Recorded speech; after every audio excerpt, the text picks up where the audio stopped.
साथियों नमस्कार, मेरा नाम है पवन कुमार। आपका स्वागत है राजपथ भारत में। आज हमारे साथ इस सामाजिक परिवर्तन स्थल पर एक ऐसा व्यक्तित्व मौजूद है जिनका नाम है सैयद कासिम।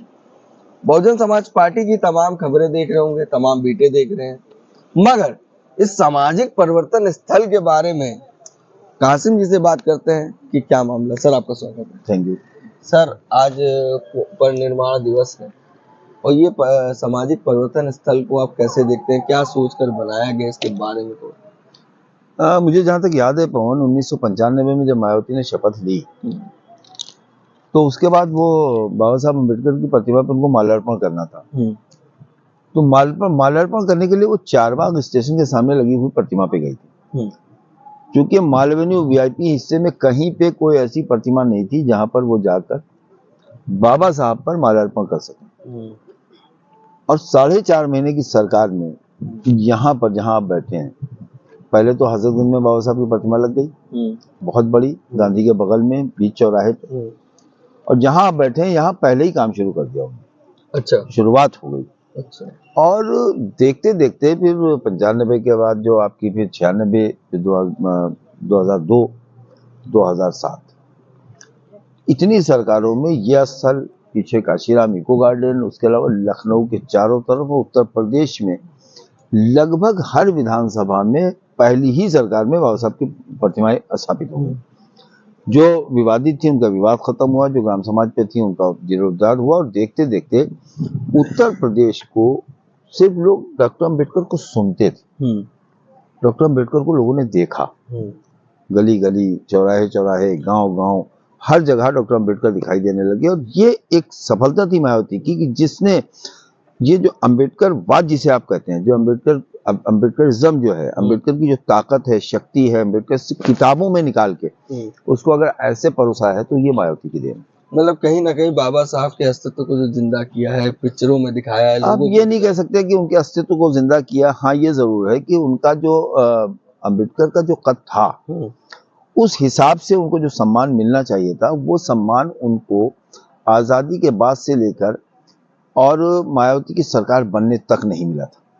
ये योगदान काशीराम और मायावती का है कि जिन्होंने अम्बेडकर को वो सम्मान दिया। अम्बेडकर नगर जिला बनाया, फिर अम्बेडकर नगर ही जिला नहीं बनाया, कुशीनगर जिला बनाया, कौशाम्बी जिला बनाया, ज्योतिबा फुले जिला बनाया, शाहू जी महाराज नगर जिला बनाया, सबके नाम से जिले बनाए, अस्पताल बनाए। यही KGMU जो है, king George medical college, king George अंग्रेज के नाम पे था, उसको जब मायावती ने अपनी सरकार में बाबा साहब शाहू जी महाराज के नाम से किया। अखिलेश की सरकार आई, हट गया, उसके बाद फिर उन्होंने उसको शाहू जी महाराज के नाम से किया। और बाहर इतनी बड़ी उनकी मूर्ति लगा दी कि आज उसका नाम बदल देने के बाद भी मूर्ति शाहू जी महाराज की लगी हुई है, जो संदेश देती है कि इसका नामकरण उनके नाम पे हुआ था। ये आप बड़ी बात कह रहे हैं, क्योंकि बसपा के पहले एक RPI पार्टी थी, वो भी बहुजन समाज पार्टी, माफ करिएगा, जो एक दर्जन पार्टियां थी पवन, एक दर्जन पार्टियां, बाबा साहब के नाम से, लेकिन कोई इतना ताकतवर कभी हुआ ही नहीं कि सरकार में आए। और सोच सरकार में आने के बाद ही पता चलती है। सड़क पे आंदोलन करते रहिए आप, लेकिन आपके पास अगर सरकार नहीं है तो आप उन चीजों को लागू नहीं कर सकते हैं। मायावती लागू करने में इसलिए कामयाब थी कि उनको सरकारें मिली, सरकार नहीं सरकारें, 4 सरकार मिली। और उन सरकारों में मायावती ने, मुझे याद है यही लखनऊ में पहली या दूसरी सरकार में बहुत बड़ा पेरियार मेला भी लगा था, इसी लखनऊ में। मैंने उसे कवर किया है। शाहू जी महाराज मेला कानपुर में लगा था, मैंने उसे कवर किया है। तो इस तरह से महापुरुषों की जो जीवनियां थी लोगों तक पहुंची, किताबें पहुंची, उनके फोटो पहुंचे, लोग जानते भी नहीं थे, तस्वीरें नहीं देखी थी। उत्तर प्रदेश के लोग तो फुले को नहीं जानते थे। हाँ, बिल्कुल। बाबा साहब को नहीं जानते थे। बाबा साहब को जानते थे कि भाई बाबा साहब हैं, चूंकि दलित पैंथर था और RPI था। मुंबई और महाराष्ट्र में चूंकि बाबा साहब को लेके तमाम संगठन थे, तो वहां वो 14 अप्रैल को कार्यक्रम करते थे, इतना ही था। और अच्छा, एक चीज और भी थी सर, अगर मैं पूछूं, क्योंकि आप कवर कर रहे हैं, उन बस्तियों में भी गए होंगे, तो जैसे जय भीम कहते थे तो उस समय सब हंसने लगते थे कि क्या है जय भीम, कहते ही नहीं थे खुल के। मैंने तो देखा है कि बहुजन समाज पार्टी की जो मीटिंग्स होती थी 89 में, 91 में, 92 तक, लोग छुपा के झंडा ले जाते थे, अपने छतों पे झंडे नहीं लगा पाते थे। ये जो जागृत जत्था होता है, जब आप देखते हैं, अभी आपने वहां देखा क्या कहते हैं, सीतापुर में देखा आपने, लखीमपुर में देखा आपने, तमाम जगह कार्यक्रम देखे, बड़े बड़े कार्यक्रम होते हैं जल, और बड़े डीजे और बड़े कलाकार बाबा साहब पे गाना गा रहे होते हैं। तब ऐसा नहीं था। आप अगर गाना गाते तो आपका शामियाना काट दिया जाता था, उसमें पिटाई होती थी, जो पीटे गए हैं लोग, उसमें 2 एक लोग हैं चतुराम सुमन टाइप के। अच्छा जी सर, स्मारक आप विजिट भी कर रहे हैं, स्मारक आप विजिट भी कर रहे हैं, और इस स्मारक में सबसे बड़ी चीज आपको क्या दिखी, क्या कमी दिख रही है, क्या सरकार ध्यान दे रही कि नहीं? क्योंकि मैं देख रहा हूँ तमाम ऐसी जगह है जो मूर्तियों में आंखें हैं, जो आंखों में छेद हो गया है, और कहीं देखा जाए तो बाबा साहब की मूर्ति टूटी पड़ी है, पत्थर निकल जाना। तो इसमें उत्तर प्रदेश का नुकसान हो रहा है कि किसी एक समाज के नुकसान के? देखिए, ऐसा है, प्रदेश का क्या नुकसान हो रहा है, प्रदेश में तो राजस्व आ ही रहा है इस स्मारक से।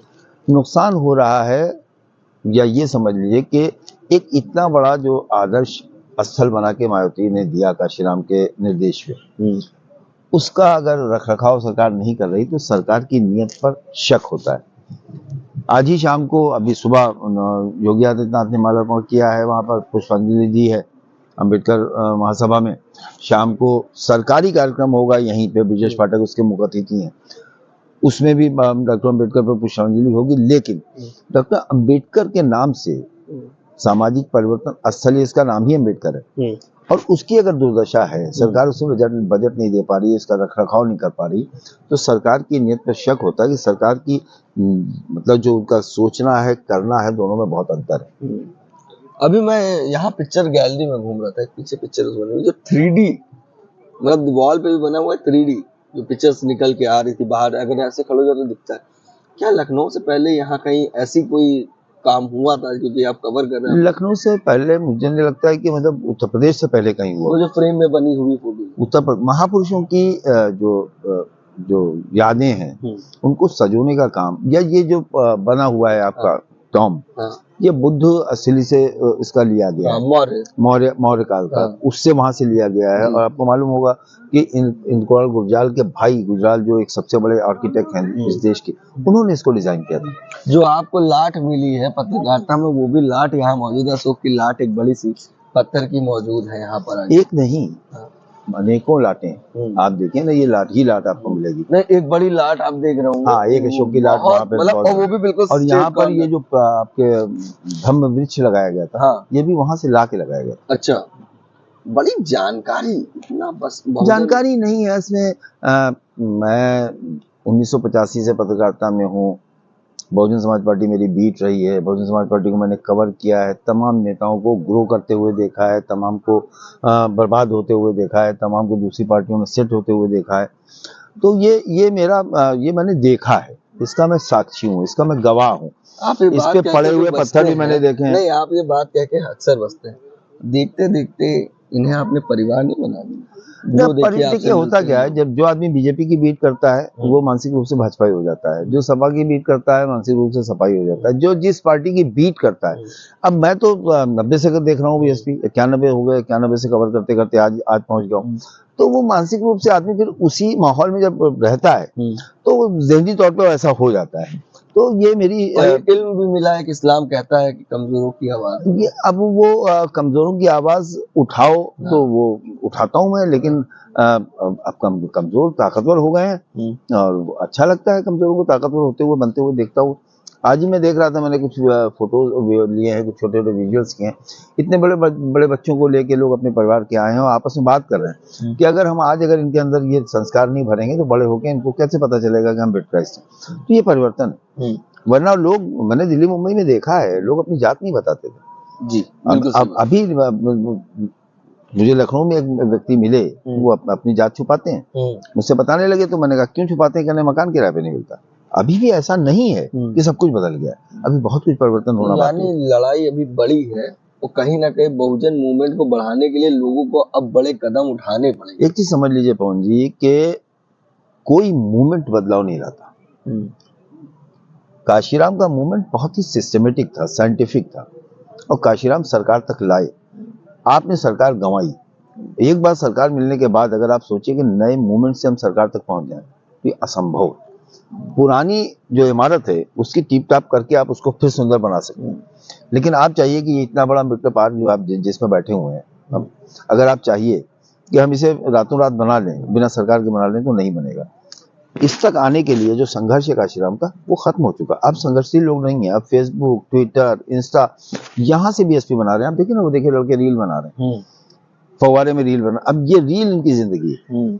यहाँ पर आए हुए जो पुराने लोग हैं, उन्होंने अपना जीवन खपाया है। गांव-गांव साइकिलों से चले हैं, स्कूटर से चले हैं, मोटरसाइकिल से चले हैं, तब उन्होंने सरकार बनाई है। मुझे लगता है कि यही एक ऐसी पार्टी है जिसे सत्ता में लाने का प्रयास अगर होता है दिल से, तो आ सकती है, वरना आप ये मान लीजिए कि ये रास्ता बंद हो गया।